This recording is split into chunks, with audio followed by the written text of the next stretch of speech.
안녕하십니까. 네. 네, 오랜만입니다. 오랜만입니다. 지난주에 제가 죄송합니다. 네.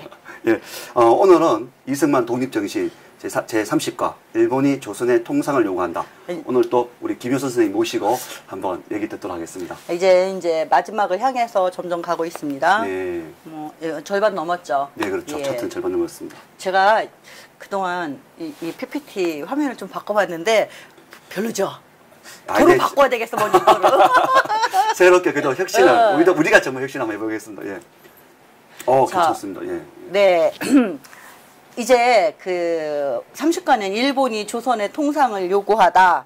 그 지난번까지는 우리가 어떻게 아무리 막으려고 해도 서양 세력이 우리나라에 들어오는 걸 막을 수 없다. 네. 뭐 이런 것들 쭉 얘기했잖아요. 네. 이제 그 대원군의 세국 정책까지 그랬는데 이제 그 단계를 지나서 이제 일본이 본격적으로 우리한테 와서 야, 우리 통상조약 맺자 이제 하는 거예요. 그 얘기 해주는 그 얘기하는 거예요. 이제 그동안 우리나라 이제 외국의 서양 세력이 우리나라에게 그 통상을 요구했던 나라들이 많거든요. 제일 먼저 보면 러시아. 러시아가 사신이 원산에 도착해서 통상조약 요청을 했어요. 근데 거절해서 돌려보냈어요. 그리고 일본 사신이 이제 동네 와서 또 통상조약을 하자, 맺자. 그리고 편지를 보냈는데 우리 조정이 또 거절했어요. 그리고 이제 일본 사신을 추방하라고 거절만 한 게 아니야. 추방해라. 예. 한번 읽어볼까요? 네. 각 국가 통상하며 세계 정세 살펴봄. 옛날처럼 고립되어서는 지낼 수 없어 교류하게 됨. 정치 사회 제도를 시급하게 바꿔 새 문물을 받아들이고 세계와 교류해야 나라를 유지할 수 있음을 깨달았음. 정부와 백성이 한마음으로 서양 문물을 모방한 결과 매우 성공적이었음. 조선도 우리처럼 다른 나라들과 교류하여 부강을 도모하는 것이 옳다. 일본이 이런 내용으로 우리나라의 통상을 맺자고 편지를 보낸 거예요. 일본이 보낸 편지 내용이에요. 맞는 얘기잖아요. 그러니까 그게 이제 앞시간에 그 러시아 세력이 계속 동진해오는 거에 대해서 우리가 설명했잖아요. 그러니까 러시아 세력이 서양에서 러시아가 서양에 못 넘어오게 막으니까 결국 러시아가 동쪽으로 와서 우리 그 한반도 쪽으로 와서 이제 부동항을 열려고 태평양 쪽으로 나가려고 그러는 거잖아요. 그러니까 그거를 일본은 이때 명치유신도 끝나고 해서 개화가 돼 있었던 상태잖아요. 그러니까 일본은 중국과 우리 조선이 얼른 서양 문물 받아들여서 이렇게 개화해서 우리랑 같이 손을 잡고 그 러시아 세력을 막자. 이게 이제 처음에 일본의 생각이었어요. 그리고 이 생각을 유럽에서도 지지를 했어요. 영국이나 프랑스나 다. 왜냐하면은 러시아를 참 싫어했어요. 확장되는 게 싫으니까. 예, 러시아의 그 팽창 정책이 싫으니까. 그러니까 러시아는 그 시베리아, 러시아 땅 안에다 몰아넣어야 된다. 이게 어느 쪽으로든지 나오면은. 그 다음에 또 서구 세력들이 싫어했던 거는 이제 이 프랑스나 이런 데서 그 천주교 신부들을 많이 중국이랑 이런 데 보냈잖아요. 포교하려고. 근데 미국 같은 데서는 개신교, 프로테스탄트 선교사들을 보내고, 근데 이때 당시에 그 기독교가 들어가 있지 않은 땅에 기독교를 전파하는 것이 그 국가 사업은 아니지만 공통적으로 가장 큰 이슈였었어요. 그게 자기들이 해야 될 사명이라고 생각했거든요. 왜냐하면은 특히 미국 같은 데는 그 프로테스탄트들이 가서 개척해서 세운 나라잖아요. 그래서 미국의 그 건국 정신의 기본 바탕은 기독교 정신이거든요. 그러니까 당연한 거야, 그게. 그래서 정부에서는 선교사들이 나가서 자기네 나라 선교사들이 나가서 이 선교할 때 보호를 해줘야 돼. 그것이 가장 큰 목표였었어요. 통상과 선교사 보호. 이제 그런데 이제 러시아 세력들은 그것을 그렇게 안 하니까 이제 이것도 반대인 거예요. 러시아 세력이 들어가면은 이제 어디든지 별로 좋은 일이 안 생기니까. 이제 이렇게 해서 이제 일본이 추방하라고 명해서 이제 쫓겨갔어요. 갔는데 다시 협상 시도를 또 해요. 끈질기게. 왜냐하면 일본이 이때만 해도 밀려 내려오는 러시아 세력을 막아야 된다. 그게 굉장히 절박하게 생각했었던 거죠. 그래갖고 이걸로 끝이냐. 또 왔어. 1870년 하나부사 요시모토, 이제 화방이질이라고 하는데 또 시도를 해요.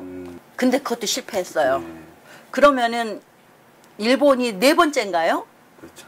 그 유명한 네, 운양호 사건.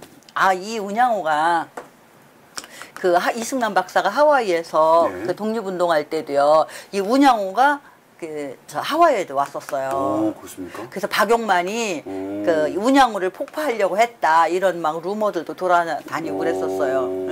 그 운양호에 유명한 1875년 9월에 두 척의 일본 군함이 식수를 구한다는 구실로 일본 군인들을 이제 보트에 분승시켜서 강화도 초지진 포대까지 접근했어요. 이제. 네. 근데 이게 사실 독립정신에 보면은요, 네. 이승만 대통령은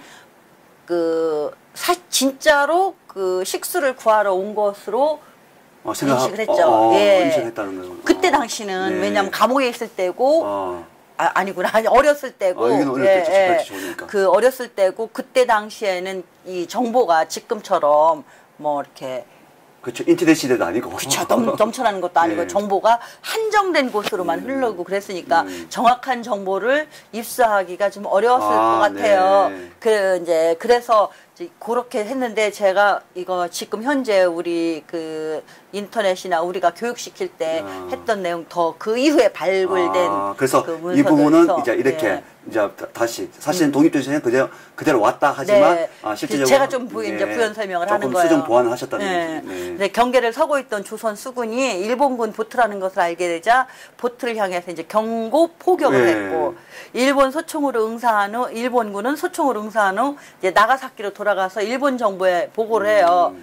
그러니까 아니 우리가 그랬겠지. 식수를 들어갔더니 그렇지. 저 조선군 병사들이 그냥 쐈다. 이제 수군 날 이제 포수 전부 다 포수들이 이제 모아가지고 했는데 막 쐈다.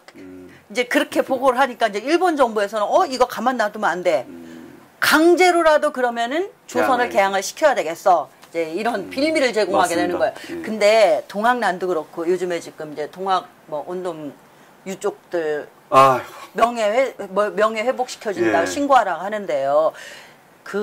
이때 그때 이제 조금 있으면 동학난이 일어날 때가 되는데요. 그때나 이때나 그렇게 성급하게 제대로 알아보지도 않고 성급하게 행동을 먼저 하는 바람에 오히려 외국의 세력을 불러들인 꼴이 된 거 아닙니까? 이것도 그때 그렇게 그러지 말고 그냥 차근차근 앉아서 좀 대화를 해보든가. 야, 우리는 아직 통상할 계획이 없으니까 잘 알았다. 조금 우리 시간을 줘봐라. 우리가 좀 더 생각해볼게. 뭐 이런 식으로 돌려보내면은 뭐 그러다가 보면은 서서히 이제 이 통상의 필요성을 느낄 수도 있지 않습니까? 그런데 무조건 총부터 쏴버리고 통학난도 말이야 뭐 정보 뭐 저겠다고 뒤집어 그렇죠. 엎는다고 이러니까는 외세들을 불러들이게 된 거 아닙니까? 아니 뭐 하여튼 그렇게 됐고 답답합니다. 뭐 예나 지금이나 하나도 변한 게 없어요. 이제 그래서 그 이야기를 들었는데 그 이야기를 갖고 이제 일본의 정부 당론이 분열이 됐어요. 야, 이번에 이참에 그냥 조선을 싹 쓸어버리자. 그러니까 정한론. 이제 그 유명한 사카모토 류마가 그 정한론을 주장하는 그 세력이었죠. 그러지 말고, 그러니까 여기 조선을 공격하자는 사치마 번영수 사이고, 죄송합니다. 류마가 아니라 류마가 나는 입에 붙어가지고 다카모리가 이제 공격하자고 하는 거죠. 군대를 동원해서 이제 즉시 정부의 압력을 가하며 조선을 공격하자. 그런데 한쪽에서 이제 온건한 측에서는 조선 공격이 이롭지 못하다고 이제 주장하는 측이 있었어요. 이제 뭐냐면 그 이후를 생각한 거죠. 그렇네요. 그러니까 사이고 다카모리는 무사잖아요. 힘이 있을 때 그냥 눌러버리자. 그리고 여기 이제 일본 정부의 강요들은 이제 문민들 그렇죠. 그러니까 벌써 생각하는 게 여기는 일단 내가 힘이 있으니까 치고 보자. 그 뒷일은 몰라. 다음에 또 당해서 하면 돼. 수습하면 된다. 네. 그러나 이 사람들은 그렇게 했을 때 여러 가지 경우의 수가 나오는데 그럼 어떻게 할 것인가? 그렇죠. 이걸 이제 생각한 거죠. 그러니까 여기 조선 격파는 쉬우나 승리한 후 후환이 있을 것을 염려한다. 왜냐하면 뭐 어찌 됐건 간에 가만히 있는 조선을 쳐들어갔으니까 청나라가 자기네 속국이라고 하는데 청나라가 뭐라고 할 것이고 또 영국이나 러시아나 이런 데서 뭐라고 할 것이고 이제 왜냐하면 그렇잖아요. 내가 나 먹는 감 남 주기도 싫다고 괜히 또 나는 먹기 싫은데도 남이 찝쩍거리면은 신경질 나고 속상한. 그 다음에 이제 현재 군사력은 부족하다. 만약에 이제 청나라라도 밀고 내려오고 청군이라도 이제 도와주러 오고 하면 그 자기네 군사력 갖고는 부족하니까 성급하게 하지 말고 군사력을 길러서 대비하고 있자. 그다음에 우선은 조선에 권고하여 일본과 협력하여 서양 세력을 막는 것을 좋은 계책으로 이렇게 여긴 거예요. 그러니까 이 무력을 하지 말고 다시 또 설득을 해서 또 회유해서 하자. 그렇게 이런 방법을 다 써봤는데도 일본의 권고를 받아들이지 않으면 그때 공격해도 늦지 않다. 그러니까 무력을 먼저 쓰지 말자. 이렇게 이제 갈라져요. 결국은 그 일본에 이제 내란이 일어나는 거잖아요. 이 아까 그쪽 돌아가면 역사에는 이프가 없지만 네. 만약 그 당시 지금처럼 인터넷 문화가 있었다면 그런 한일 합방도 없을 수가 있을 것 같아요. 왜냐하면 일본의 뜻을 정확하게 이쪽에 전달해주고 오케이 그럼 나는 너희 뜻을 해줄 테니까 서로 불가적 협력만 맺었으면 이런 일이 또 없을 것 같은데 참 안타깝습니다. 이제 그래서 이 정한론이 대두돼요. 사이고 다카모리의 정한론. 유명하죠. 한번 보시겠어요? 예, 사츠마폰의 하급번사의 아들로 태어나 1867년 쇼군을 무력으로 사임시킴 1868년 1월 3일 오쿠보 도시 및 기도 다카요시와 함께 메이지 유신을 일으킴 1871년 만 명의 군인을 포함한 신정부군의 사령관으로 임명되어 봉건제 폐지 다이조칸에 임명된 1873년 사무라이 정신을 잃을 것이라고 불안감을 느껴 조선 정벌론은 정한론으로 주장함. 정한론을 관철시키기 위해 다이조칸과 싸우며 자신이 직접 조선의 사신으로 가서 논쟁들을 정리하겠다고 함. 8월 18일 사이고의 계획에 천황이 찬성했으나 국내 발전이 먼저임을 주장하는 인사들에 의해 사이고 계획이 취소됨. 사이고는 다이조칸 직과 정부군 사령관직을 사임하고 낙향함. 그러니까 이 명치유신에 아주 지대한 공을 세웠잖아요. 그러니까 그래서 하도 이걸 이제 주장을 하니까 마지못해서 천황은 찬성을 했어요. 그런데 그 대신들이 막 또 이걸 얘기하고 이거 이래서는 안 된다. 그러니까 그 사이고 다카모리가 화딱지가 나가지고 그 말하자면 이게 저 다이조칸이 국회의원 같은 그런 거거든요. 이것도 사직하고 사령관직도 사직하고 이제 낙향해버려요. 고향으로. 이대로 해라. 네. 난 정말 이제 니네랑 못하겠어. 그래가지고 이제 가서 이제 일본 내전이 이제 그 이후에 일어나게 되는데요. 사이난 전쟁을 좀 예. 그러니까 이 사이고 다카모리는 이 무사 정신이 죽을까봐 이 정한론 그 조선을 쳐들어가서 아까 앞에 나왔잖아요. 그런 것들을 이렇게 주장했던 것 같아요. 근데 결국은 내전으로 일어나요. 그런 그 무사들의 생각과 이런 문민의 생각들이 달라가지고 그래서 이거는 사실 우리 독립정신하고는 직접적인 관계가 없지만 일본의 역사를 좀 알면은 이해하기가 쉽고 이승만 박사가 어떤 생각으로 이런 걸 썼는지 이런 글을 썼는지 훨씬 도움이 많이 됩니다. 그래서 제가 좀 이렇게 세난 전쟁을 일본 역사를 위해서 한번 읽어볼게요. 1877년 사이고 다카모리가 군사를 일으켜 정부를 몰아내고 조선 침공을 감행하고자 일으킨 전쟁. 7개월 동안 지속된 내전으로 사망자가 2만여 명이 되고 수천만 원 가량의 재산 피해를 입었고 전쟁 결과는 사이고 다카모리 세력이 패했고 양국에 다행스럽게 평화를 주장하던 세력이 승리하여 조선과의 전쟁이 일어나지 않았다. 그거 이제 이승만 대통령은 다행스럽게 생각하죠. 이게 이제 이승만 대통령. 그때 전쟁이 일어났었으면 만약에 그때 일어났으면은 아마 중국이 북경 전쟁도 치르고 중국도 정신없을 때였잖아요. 그렇죠. 그러니까 중국이 우리나라에서 일본이 쳐들어왔다 해서 우리를 도와줄 수 있는 여력이 없었어요. 뭐 일본 중국 자체가 그냥 서양 세력한테 조각조각 찢어지고 자기네 영토를 어디까지가 우리 국경인지도 몰라서 말이야. 이 어디야 사할린 저기 어디야 블라디보스토크 다 이 러시아한테 뺏기고 이랬는데 지머리도 못 깎는데 뭐 우리 도와주겠어요? 그때 아마 그랬으면은 그때 우리가 일본한테 그 식민지화 당했을지도 모르죠. 이제 그 당시에 우리나라 상하장은 어땠나 한번 보시겠어요? 이게 참 답답합니다. 이게 뭐 지금이나 그때나 똑같습니다. 100년 전이나 지금이나 변한 게 없어요. 이 DNA가 도대체가 진화를 못해요. 어떻게 조선인 DNA는? 그렇죠. 참 답답합니다. 제가 오늘 아침에 잠시 글을 썼지만 우리 DNA는 노예 근성만 있는 것 같습니다. 한번 읽어보겠습니다. 아니 조선 왕조 때 뭐 50% 이상이 다 노예였대잖아요. 예, 그렇죠. 노비였대잖아요. 그러니까 지금 큰 소리 치는 게 거짓다 보면은 저 종연놈 종의 연놈들 자식들이 종연놈들 자식들이. 그럴 수 있습니다. 맞습니다. 네. 예. 그러니까 그렇지 않으면은 어떻게 사사건건이 반골 기질만 드러낼 수가 있어요. 왜냐면 그러니까 이게 뭐 이 건전하게 뭐 이거 비판. 그렇죠. 비판에 대한 우리는 비판이, 예. 비난을 위한 비판이잖아요. 그렇죠. 반대를 위한 반대를 네, 하고. 반대를 위한 반대를 하고. 그러니 이게 정상적인 사고를 가진 사람들이라면 그렇게 할 수가 없잖아요. 무조건 묻지마 반대잖아요. 그래서 저들은 이렇게 얘기하지 않습니까? 감히 대한민국은 태어나지 말아야 될 나라야. 네. 이런 얘기를 하고 있습니다. 정말 답답한데. 한번 보실까요? 한번 볼까요? 잠자는 조선. 일본에서 정한론으로 비롯된 커다란 내전이 일어나 조선 정부가 그처럼 심각한 위기에 처했던 것을 알고 있었는지 알 수 없지만 전국 백성은 아무것도 모르고 지내.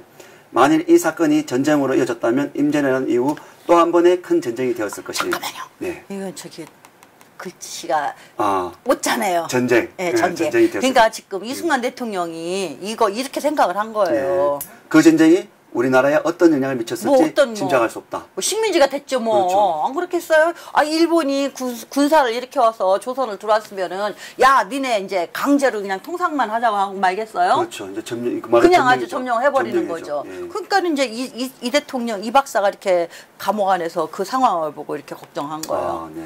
뭐, 우리 생각이나 똑같죠. 그렇죠. 이게 지금 똑같습니다. 이게 지금 일본이 아니고 저 앞에다가 북한을 넣으면 똑같이 될 것 같습니다. 자, 한번 또 읽어볼게요. 4, 5천 년의 역사에 오랜 나라를 무인지경같이 여기고 전쟁에서 반드시 승리할 것을 장담하는 사이고 다카모리의 생각은 당치도 않는 것이라 여김. 일본 정부가 사이고 다카모리의 주장을 거부한 것은 분명한 장기 전략이 있음을 보여주는 것이. 그러니까는 이제 이승만 박사 이렇게 생각한 거예요. 사이고 다카모리의 주장을 배척은 했지만 아마 그걸로 끝날 게 아니다. 분명히 무슨 다른 계책을 세울 것이다. 네. 이 조선을 어떻게 뭐 어떻게는 뭐 식민지화를 하든지 굴복을 시키든지 그렇죠. 뭐 통상을 할 수 있게끔 개문을 시키든지 그냥 이걸로 끝나진 않을 것이다. 이게. 세상의 변화에 어두운 이웃 나라를 깨우쳐서 협력하여 보존하고자 하는 일본에 대해 우리 시민들은 감사히 여길 일이다. 이게 이때까지만 해도 이승만 박사뿐만 아니라 그 당시에 개화파 인사들, 네. 이 사람들은 일본에 대해서 굉장히 긍정적인 생각을 가졌었어요. 그렇다 하시더라고요. 네. 이게 지금 아니 그럴 수밖에 네. 없죠. 왜냐하면은 일본도 이 메이지 유신을 통해서 일본이 서구 문물을 받아들이고 의회 제도를 도입하고 의원을 선출하고 이렇게 해서 그 서구처럼 통치를 했고 그 다음에 이제 군대를 서양식으로 그거는 임진왜란 때도 이미 일본은 네덜란드 같은 데서 이제 조총들이 와서 썼지만 모든 군제도 서양식으로 바꿨잖아요. 네. 영국에서 항해술 배우고 그 독일 군함 사들여가지고 해군을 막 육성하고 그렇죠. 이러니까는 우리나라의 그 당시 젊은 개화파 인사들은 전부 다 부러워했어요, 일본을. 야, 일본 저렇게 해서 날로 서양 문물 받아들이고 일본 백성들 서양으로 유학 가서 새로운 문물 배워와서 자기네 나라에 퍼뜨리고 이렇게 하루가 다르게 일본 백성들이 깨어나는데 우리는 뭐냐?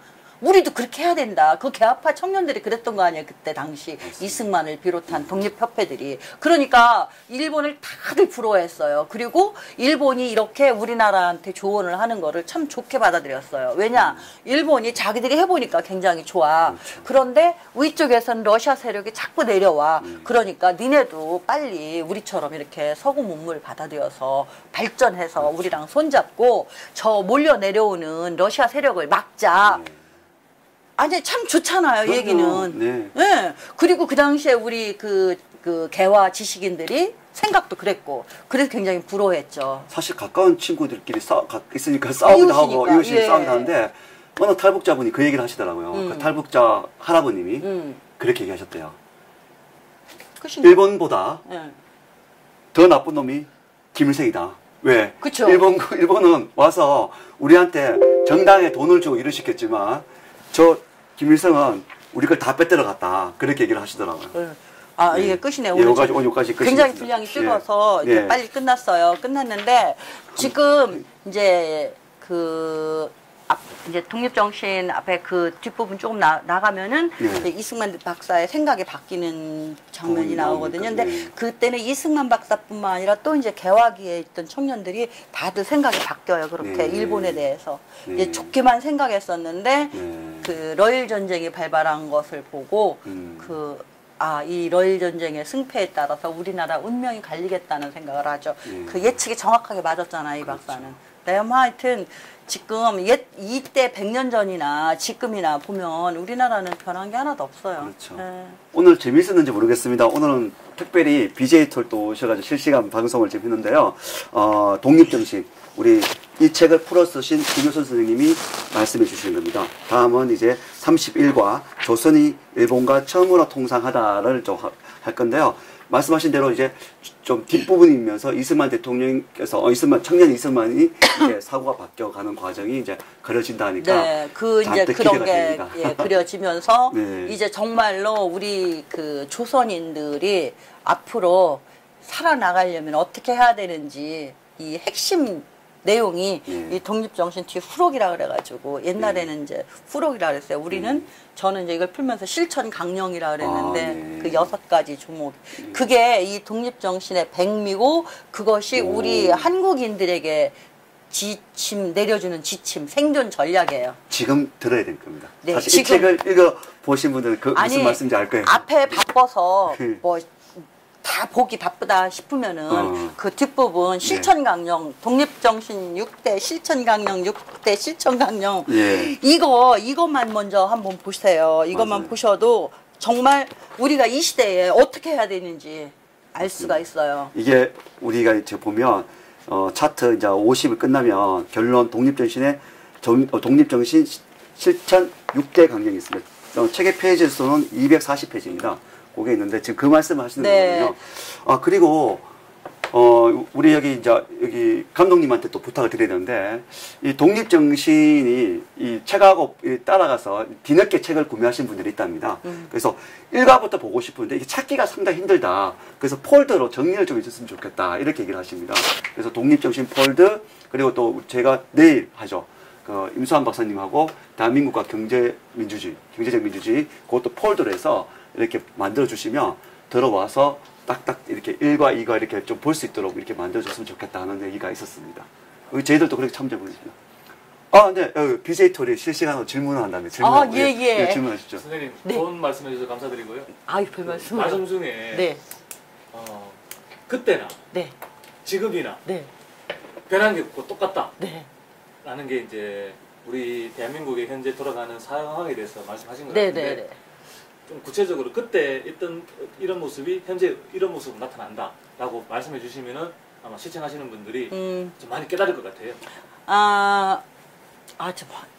요 차트를 아까 또 능님서 보면 또 좀 더 여기 그 다음 장 예를 들면 지금 운요 석분도 그렇지만 지금 일단은 그 중국과 우리나라와 연계된 관계에 있어서 그때 당시에 우리 중국을 굉장히 의지하고 있었잖아요. 그러니까 사실 우리나라의 국방은 전부 다 중국한테 의탁했던 거예요. 조선 500년 내내. 맞습니다. 근데 중국은 우리한테 어떻게 했냐면 자기들이 분리하면은 우리는 조선하고 아무 상관없다. 조선은 우리 속국이 아니다. 조선은 독립국이다. 이렇게 하고 면피를 해요. 모든 책임을 우리한테 떠넘겨요. 그런데 자기들한테 유리하면은 조선은 우리 속국이야. 왜 니네 맘대로 해? 우리한테 물어봐야지. 그런데 그냥 한 가지만 예를 들면 지금 오늘날 우리가 친중하는 거하고 전혀 다를 바 없지 않습니까? 이렇게 우리 서울 시장님께서는 말궁뎅이에 붙은 파리가 돼서 그래도 많이 뛰는 것이 말이 빠르니까 멀리 뛰니까는 말궁대에 붙어가는 것이 낫다 이렇게 얘기할 정도로 얼마나 사대적입니까?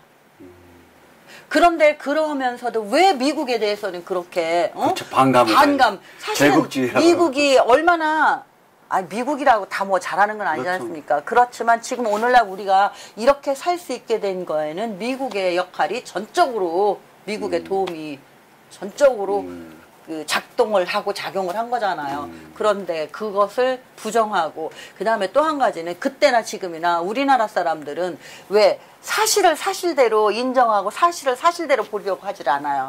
그러니까 현실주의적이 아니고 몽상가들 같아 전부 다. 맞습니다. 아니 팩트가 있는데도 그거를 부정하지 않습니까? 그렇죠. 너무 쉽게 호도당한 것 같아요. 쉽게 말하면 그러니까 감정이 너무 앞서는 거죠. 네, 이게 맞습니다. 이성보다는.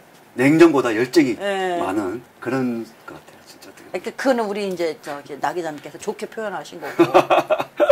그렇습니까? 좀 이성적인 게 좀 부족한 거죠. 그렇습니까? 아니 그거는 전부 다 그 주자학의 영향인 것 같아요. 아 그렇습니까? 어제는 또 우리 김용상 월간 조선 전 편집장님께서는 그 공산주의와 그러니까 유교적인 부분이 공산주의 사상과 너무나 같은 객질이 많다 그런 얘기를 하시더라고요. 그러니까 유교도 보면은 이 개인주의가 없잖아요. 유교에서는 그게 이제 공산주의에도 개인주의가 없잖아요. 그러니까 거의 같은 거다. 그래서 유교 국가인 중국에서 오히려 이 지금 개혁 개방을 해가지고 네. 그 뭐 경제 제도는 네. 이제 일부나마 이렇게 자본주의를 좀 받아들였잖아요. 네, 맞습니다. 시장경제 체제죠. 예, 북한은 저렇게 막 요지부동이고. 어쨌든 간에 그 우리 국민들은 지금도 좀 많이 생각을 좀 바꿔야 할 필요가 있어요. 이 객관적으로 좀 생각하는 거, 그 다음에 그 감정을 앞세우는 것보다는 좀 그 이성적으로. 예. 그게 보면 민족성하고도 관계가 있는 것 같아요. 지금은 그런 게 없지만 예전에 내가 어렸을 때는 그 장례를 치르잖아요, 집에서. 네네. 보통 다 집에서 치렀잖아요. 네네네. 그러면 그 곡하는 사람을 사요. 여자들을. 그래서 막 아이고 하고 우는 거. 그게 식구들이 우는 게 아니라 아마 없는 집은 식구들이 이렇게 울겠지만은 경제적으로 여유가 있는 집은 곡분을 사와요. 돈을 그래가지고 그분들이 이렇게 곡을 하거든요. 사실 그런 거 하나도 필요 없잖아요. 그렇게 돌아가신 분인데. 네, 아니 그렇게 우리는 그 실리적인 것보다는 그 허례허식 체면 차리는 거 보여주기. 이게 지금도 하나도 변한 게 없잖아요. 실속을 못 차리는 거예요, 그러니까 우리가. 그렇죠. 네. 속빈강정. 속빈강정. 저 질문이 답이 됐습니까? 잘 안 된 것 같습니다. 저기 핵심을 제가 비켜간 것 같습니다. 막 갑자기. 또 다른 질문이 올라있으면 또 질문하시면 될 것 같습니다. 아니요, 괜찮습니다. 이제. 괜찮습니까? 네, 오늘 뭐 좀 재미없는 방송이 될 수 있는데 그래도 이렇게 실시간 또 해주셔서 고맙습니다. 네, 감사합니다. 네, 고맙습니다. 수고하셨습니다. 다음 주에